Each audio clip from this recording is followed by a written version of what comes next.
What if beneath the calm blue surface of Hawaii's most beautiful harbor, something still moves? What if the sea, the air, and the jungles of Oʻahu never truly forgot the screams, the sirens, and the soldiers who vanished here? Pearl Harbor isn't just a name in a history book. It's a graveyard of steel, fire, and unfinished duty. Today, we'll walk through the same grounds where war began for America, and where some say it never ended. Hawaii. The world calls it paradise. Emerald ridges, turquoise water, and sunsets that make even Marines go silent for a second. But behind that beauty lies strategy. Oʻahu, the heart of the Hawaiian chain, sits in the middle of the Pacific, a perfect forward operating point. That's why the U.S. Navy built its main Pacific Fleet base here. Pearl Harbor, a natural lagoon deep enough to hide battleships and submarines behind coral reefs.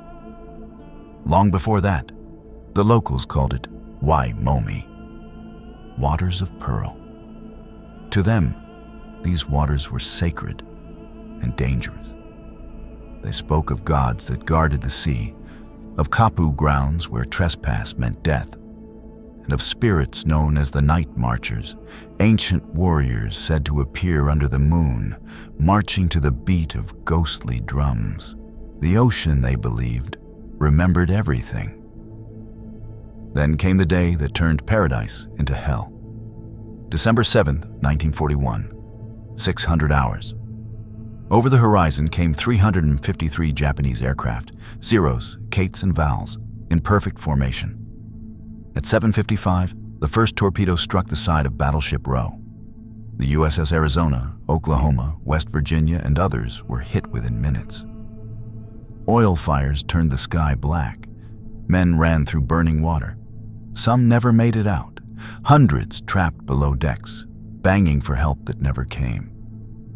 By 9:30, the harbor was silent again. 2,403 Americans were gone. And yet, some say not all of them left. Before we move forward, take a moment. If you're watching this, write a name, a salute, or just a word of respect in the comments. Every tap you make keeps their memory alive. And while you're here, hit subscribe to support the channel. Every story takes hours of research and heart to bring to life. We're close to 1K strong, and your support keeps it all going. History doesn't always stay quiet. Sometimes it lingers, under the water, across the runways, deep in the jungle. In this episode, we'll look into 3 real military encounters tied to Pearl Harbor's darker side. Divers who saw something move beneath the harbor. Airmen who heard voices long after the radios went silent. And soldiers who met something they couldn't explain. 3 places, 3 times. One island that never really lets go.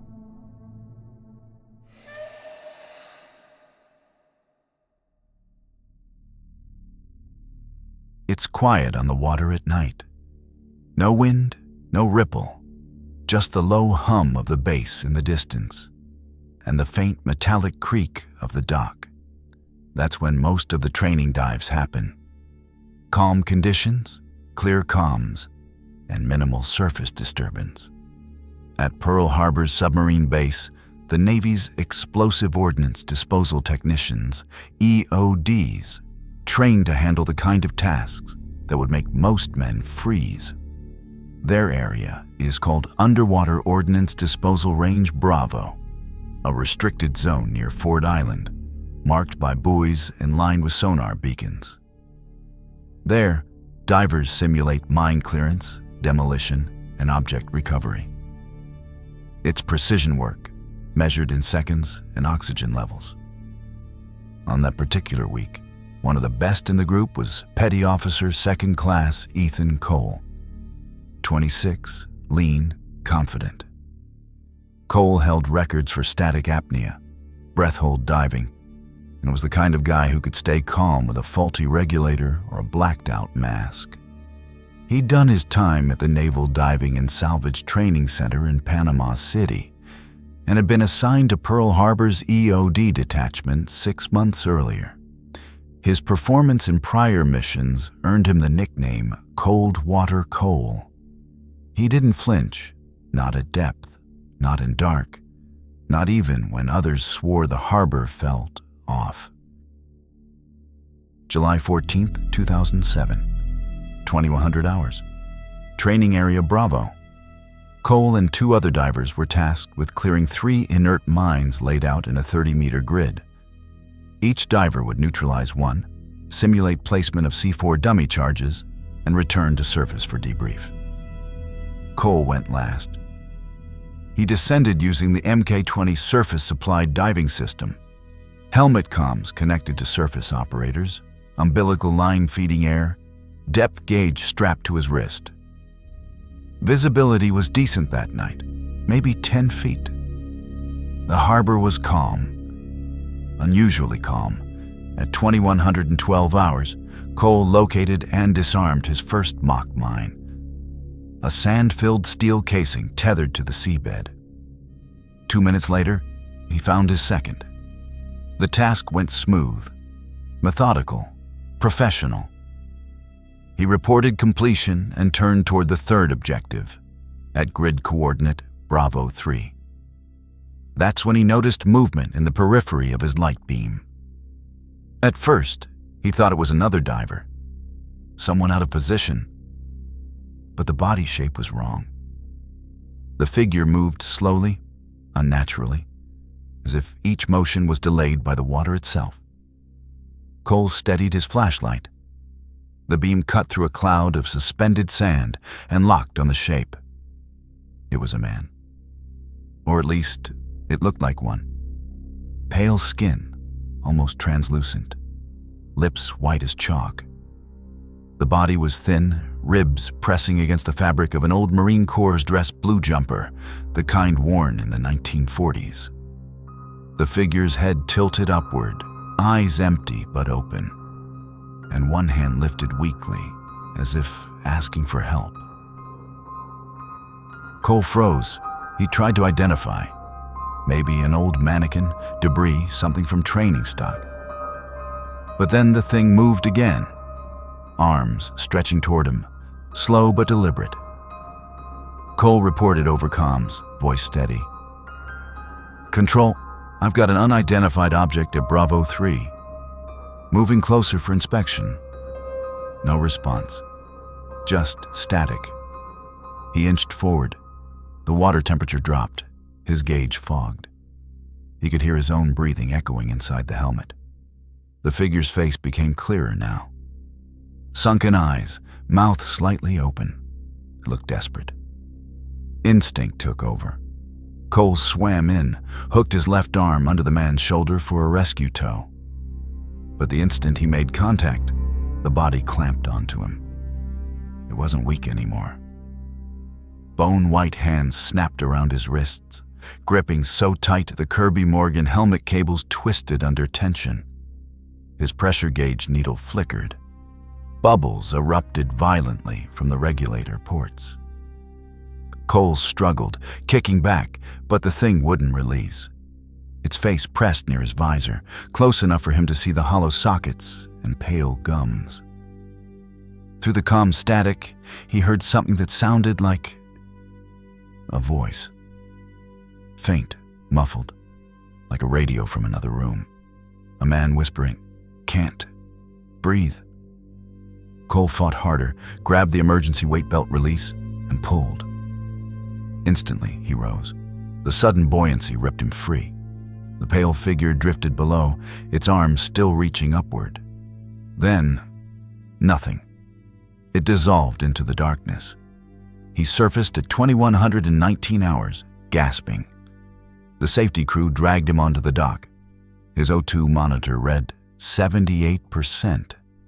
The medic noted lividity marks around his wrists and forearms, like bruises shaped exactly like human fingers. Cole was sent to medical observation for decompression checks. The report listed mild hypoxia, elevated pulse, and possible nitrogen narcosis. Standard. But the bruising didn't match the rest of the symptoms. It looked like he'd been grabbed hard. During questioning, Cole gave a full statement: movement, visual contact, grip, loss of comms, ascent. His supervisor, Chief Miller, dismissed it. Fatigue, oxygen mix imbalance, visual distortion under low light. The official record classified the incident as environmental disorientation. Case sealed to prevent morale impact. Within 2 days, Cole was cleared for duty. But those who knew him said he wasn't the same. He'd check his dive helmet before every descent, 3 times instead of 1. He requested to train only in daylight dives. And sometimes, during safety briefings, he'd ask questions about the old Marine casualties from 1941, like he was looking for someone. They say Pearl Harbor holds memories the tide can't wash away. Over the years, many divers and maintenance crews have whispered the same thing: that sometimes, at night, under the surface, they see movement near the old sub-pens, where dozens of men died, trapped in compartments after the attack.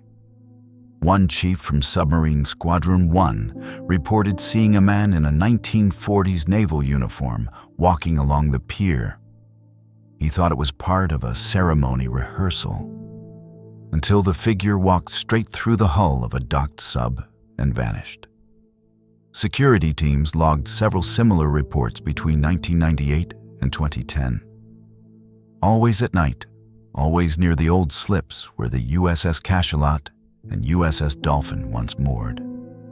Some heard knocking under the pontoons, rhythmic, like someone signaling Morse code from below. Local divers talk quietly about it. They say the harbor remembers, that the water here holds its breath. Every diver who goes down feels it, the weight of history pressing around them like a current you can't swim against. The veterans on base have their own version of it. They say the men who died that morning never left their posts.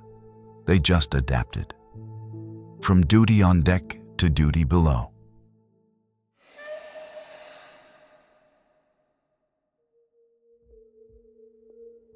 The ocean wasn't the only one that remembered. Just above Pearl Harbor's dark water sits Hickam Field, now part of Joint Base Pearl Harbor Hickam, home of the 15th Wing and Pacific Air Force's headquarters. Every day, massive cargo planes and fighters take off from its runways, guarding the same skies where history once caught fire. On December 7, 1941, Hickam was among the first targets. Japanese bombers swept in low, strafing everything that moved. Hangars exploded, planes burned, airmen fought back with rifles. By the end of that morning, 189 airmen were gone. Hangars were twisted skeletons, the ground black with fuel and blood. They rebuilt, stronger. Revetted dispersal pads, fortified hangars, modern scramble protocols like Blue Fox were introduced. But no concrete could bury everything that happened here. Some say the airfield never really went silent again. Fast forward to 1995. It was a humid night in Oʻahu. The base was in the middle of inter-squadron readiness drills, days of non-stop inspections and aircraft maintenance. Inside Hangar 37, a skeleton crew worked the night shift. 5 technicians under Captain Ryan Hayes, officer in charge. Hayes was a career airman, sharp, calm by the book. He'd spent 15 years keeping his hangars running like clockwork. On his floor that night sat a C-141 Starlifter and an F-15 Eagle, both undergoing maintenance checks. Everything was normal, until 100 hours. The shift was quiet. A few jokes, the hiss of air tools, the faint buzz of fluorescent lights. Then, without warning, a siren cut through the hangar. Not the modern digital tone. This one was old, mechanical, warbling like something out of the 1940s. Everyone froze. Hayes frowned, looked at his techs. Who triggered that alarm? No one moved. And then came another sound. Engines. Not the whine of jet turbines, the deep, uneven rumble of propellers. Every man in that hangar knew the difference instantly. Hayes had heard recordings of them during briefings. Curtiss P-40 Warhawks, the same aircraft stationed here in 1941. But that was impossible. He told his men to stay put and stepped outside. The night air hit him, cool, damp still. The base lights flickered. Then, out on Flight Line Bravo, shapes began to form through the haze. Men, dozens of them, running across the tarmac in khaki coveralls, helmets glinting under the floodlights. He could see them pushing carts, loading ammo belts, shouting to one another. But there was no sound except the low drone of engines above. Hayes took a few steps forward, trying to understand what he was seeing. His heart hammered. One figure ran right past him, 6 feet away, yet the man's face was just blur. No eyes, no mouth, just motion, like an old film flickering on fog.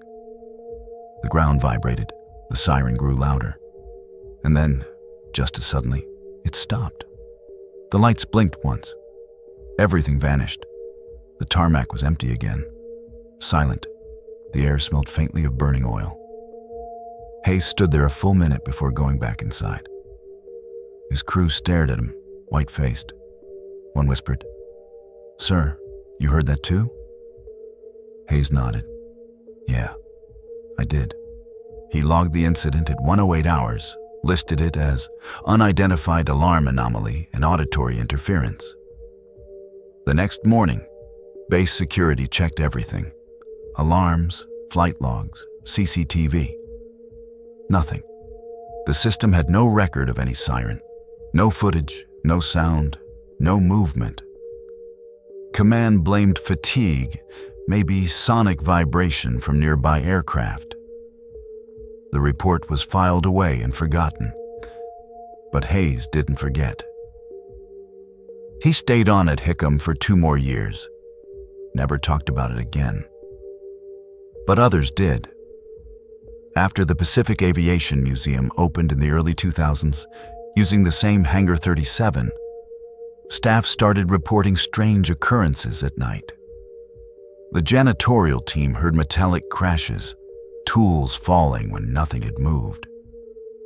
Mechanics described the sharp smell of oil and cordite, the same scent from the 1941 bombings. One night guard claimed he heard an old radio click on by itself, static hissing, followed by a faint male voice whispering, "Incoming," before it cut out. Visitors reported cold spots near the far wall, the section that had been rebuilt after a bomb strike in 1941. One guide, a former Air Force mechanic, said the hangar feels alive. He meant it literally. Like the air itself vibrates with something old, unseen, but present. And Hickam isn't alone. Across Oʻahu, other bases tied to that same day have their own stories. At Hickam Field, locals say they still hear propeller planes at dusk, circling low, followed by faint machine gun fire that fades into the wind. That airstrip's been abandoned for years. 33 Marines died there during the first wave. In the Cunha Tunnel complex, maintenance crews have reported whispers through sealed vents and cold air rushing from empty shafts. Those tunnels were built after the attack. Deep underground command centers carved into the earth. Some workers refused to go alone after dark. On Ford Island's airstrip, airmen hear marching boots echo across the tarmac, followed by shouted orders, always in the same spot where planes once burned. And at Wheeler Army Airfield, pilots waiting for takeoff sometimes see a shadow racing across the runway, seconds before the tower clears them.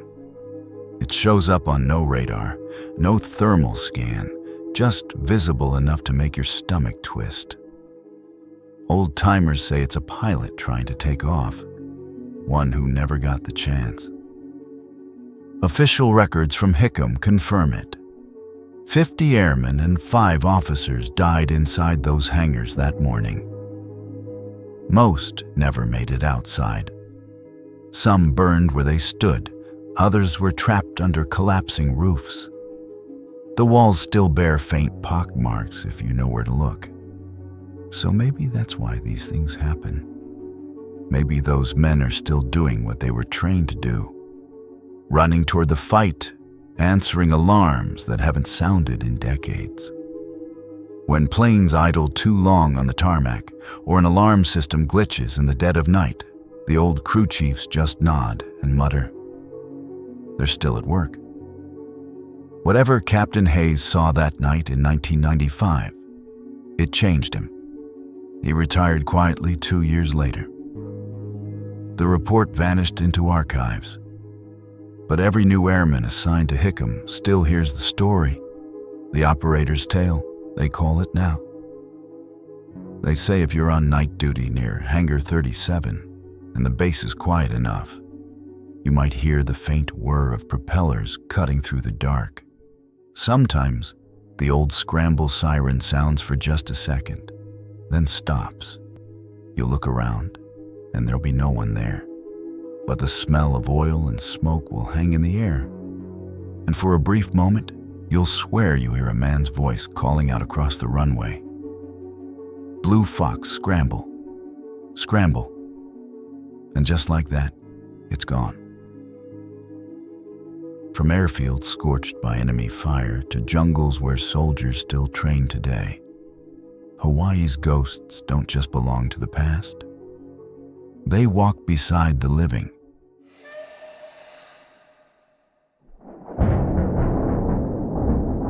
From the roar of jets at Hickam, we move inland to Oʻahu's green and silent heart. Here stands Schofield Barracks, home of the 25th Infantry Division, Tropic Lightning, the Pacific's front line. Soldiers who live and train where rain, jungle, and shadow test every nerve. Their specialty is night warfare, small unit tactics through the wet jungle between Kahuku Range and East Range. It's a place where the air hums, and even the crickets seem to whisper orders. In 2021, during Lightning Forge 21, a platoon of 32 soldiers under Lieutenant Marcus Ellis began a 4-night infiltration exercise in a restricted training sector north of Wahiawa. Move silent, establish overwatch, exfil before dawn. Routine. Until it wasn't. The first night came with storm clouds rolling in from the coast. Wind howled through the treetops, thunder cracked above the ridges, and the ground sank under their boots. At 22:30 hours, Sergeant Luis Alvarez and PFC Daniel Rogers led the point team, guiding the others through darkness thick as ink. Their NVGs barely worked through the mist. They moved slowly, whispering into Radio Net Bravo, when Alvarez froze. Rogers, you see that? About 50 meters ahead, faint lantern-like lights floated through the trees. Soft yellow, moving like someone walking with lamps in hand. Not flashlights, not flares. They blinked in and out between the trunks, weaving through the mock huts of the training village. Alvarez called it in. Bravo, Actual. Point 1 sees lights ahead. Any other unit in the zone? No answer, just static. The two watched as the lights drifted closer, then flickered out, one by one. The forest went dead quiet. When the storm finally broke, thunder drowned everything. They found nothing, No footprints, no sign of movement. Command later brushed it off as locals cutting through the woods. But when the comms logs came in the next morning, something stood out. Bursts of electromagnetic interference exactly between 22:31 and 22:34. The same time Alvarez had called in. The second night, the forest changed. Rain came harder. The trees dripped endlessly. Each squad pushed deeper toward their checkpoints, and the radio traffic grew stranger. One team swore they heard whispering in an unknown tongue. Another reported a bipedal shadow circling their camp. Fast, deliberate, like it was testing them. At 0140 hours, near the east perimeter, Alvarez and Rogers were paired again. Their job, recon the ravine crossing and mark a trail for the main unit. Visibility was near zero. Then something moved between the trees. A shape, tall, impossibly thin, swaying, almost gliding. Lightning cracked, and for a second, they saw it clearly. The skin was gray, stretched tight over bone. Its eyes, sunken pits, glowed faintly white. It stood just beyond the tree line, head tilted, watching. Rogers whispered, "Sir, that's not human." Alvarez's hand went to his M4. "Condition red," he breathed into the radio. The figure moved, not forward, down, into the ground, like it melted into the mud. They held position for 10 minutes, then retreated by the book. When they reached the platoon, both men were pale, shaking, but unhurt. Command logged it as unauthorized civilian contact, negative confirmation. But everyone on Frequency Bravo heard it. The static, the broken breathing, the one word Alvarez swore came through the comms. They didn't leave. That night, nobody slept. By the third night, the jungle was no longer quiet. The men described feeling challenged, like they weren't just trespassing. They were being warned. One soldier wrote later in his field journal, "It felt like the island was alive and angry." Still, they pressed on. Rain poured, boots sank, rifles jammed. And yet the unit held formation. No panic, no hesitation. Because that's what soldiers do. They face what they can't explain and keep moving anyway. If you're listening to this, take a second later to drop a salute in the comments. For those who walk into the dark, knowing something might be waiting there. The final night was the last debrief before exfil. The men sat inside a mud-soaked command tent, tired and ready to go home. Outside, thunder rolled across the valley. Then a shout. "Sir, outside!" They rushed to the tent's edge. And there, in the rain, they saw it. A procession. Dozens of figures moving through the forest in perfect formation. Torches in hand, flames unmoving despite the storm. Their bodies were draped in ancient Hawaiian warrior garb. Loincloths, helmets made of bone and feathers, weapons slung at their sides. They marched single file, silent as mist, passing through the clearing and disappearing into the trees. No sound of boots, no rustling, only the rain falling through them like they weren't really there. Lieutenant Ellis said nothing. He simply stood at the entrance, hat in hand, until the last light vanished. No one recorded it. No one wrote it down. But every man in that tent saw the same thing. When they returned to Schofield, the story spread quietly, whispered from bunk to bunk. The locals had a name for what they'd witnessed. Wakai Po, the night marchers, ancient spirits who still patrol their sacred paths, warning intruders to leave the old battlefields alone. And maybe that was mercy. Because the soldiers of Tropic Lightning never fired a shot, never interfered, never disrespected the path. Maybe that's why they were spared. Underwater, in the air, and through the jungle, duty never ends. Some men finish their service. Others keep their post long after the world forgets. The diver beneath the waves. The airmen hearing engines from another time. The soldier marching beside ghosts older than the nation itself. They remind us that courage doesn't fade. It lingers. If you've served or loved someone who did, these stories are yours. So before you go, write a name, a rank, a word of respect in the comments. Every tap keeps their memory alive. And if you want to keep exploring where history meets the haunted, hit subscribe. It keeps this mission going. Even now, beneath Pearl Harbor's still waters, oil still rises from the USS Arizona, drop by drop, like black tears for those who never returned. Some say the Pacific is calm, but those who've listened at night, they know better. Wartime Phantoms, over and out.